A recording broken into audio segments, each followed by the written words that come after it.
Chceš sa naučiť stavať počítače, ale nevieš kde začať? V tomto videu ťa naučím, ako si vybrať case alebo skriňu a ako sa orientovať v ich veľkostiach. Moje meno je Maroš a počítače stávam už od roku 2018. Vítaj v 8. časti zo série videí, ako sa naučiť stavať počítače. Rovno na začiatok ti odporúčam kúpiť nejakú lepšiu skrinku, nikdy nekupuj tú najlacnejšiu. Ja som vždy kupoval tie najlacnejšie, ale neoplatí sa to. Ja momentálne používam Corsair 5000D Airflow, tá stojí 150 €, ale aj tak by som ti ju neodporúčal. Výber casey záleží hlavne na tebe, čo od nej očakávaš, aké výhody, nevýhody a na čo vlastne ty potrebuješ. Casey sa delia na 4 hlavné veľkosti. Full tower, tu mám ja, mini tower, mini tower a SFF alebo small form factor. Každá sa mení hlavne veľkosťou základnej dosky, ktoré do nich môžeš dať. Do full tower casey môžeš dať každú základnú dosku od micro ITX až po EATX. Do mid tower až po ATX, mini tower micro ATX a do SFF alebo small form factor iba mini ITX. Ešte predtým, ako si vyberieš veľkosť casey, tak ti teraz poviem, že najviac sa ti oplatí kúpiť mini tower. Je to najlepší balans medzi veľkosťou a cenou. Mini tower casey stoja menej, pretože sú menšie, tým pádom menej materiálu, ale nie sú až tak malé, že sú ťažké na výrobu. To isté platí aj pre základné dosky micro ATX, ktoré budeš dávať do týchto casok. Sú menšie, takže stoja menej a viac sa ti to oplatí. Micro ATX základné dosky sú taký zlatý stred, sú dosť malé na to, aby ponúkali veľa funkcií, ale nie sú moc veľké, aby boli drahé na výrobu. Čiže ušetríš tým aj na caseke, aj na základnej doske. Ich jediná nevýhoda je akurát miesto na hardisky a SSD disky.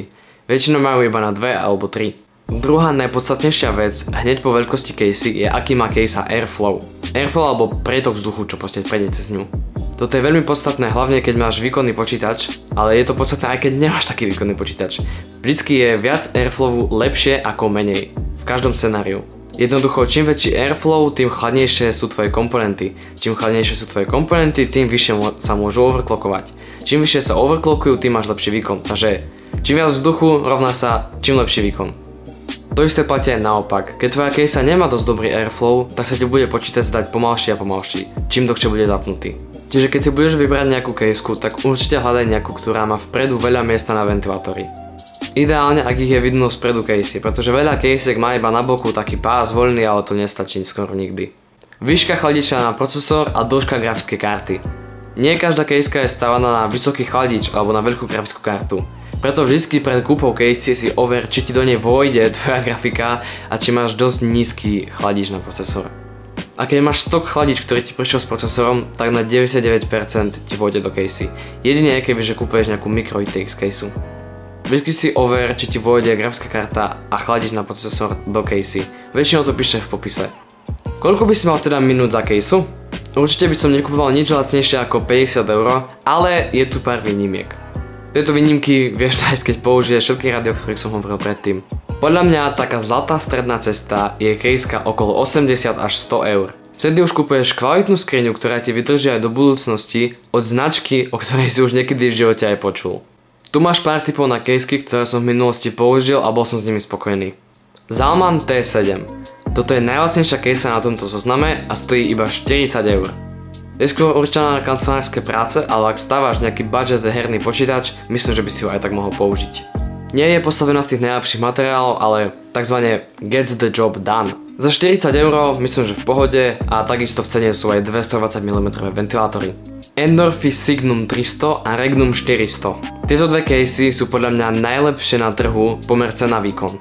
Obidve sú mid-size, takže do nich dáš skoro každú základnú dosku.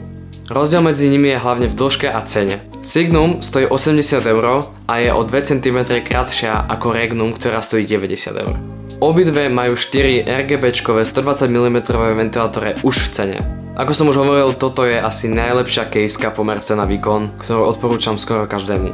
Corsair 4000D Airflow. O tejto caseke budem stále rozprávať, lebo je to jedna z najlepších casok, aká je vôbec. Ja som v nej stával už asi 5 krát a je úžasná, môžem odporúčať úplne každému. Ale zase stojí o niečo viac. Samotná caseka stojí 90 € a prichádza iba s 2 ventilátormi. Čiže finálna cena tejto casey je možno 110-120 €, záleží aké ventilátory kúpiš.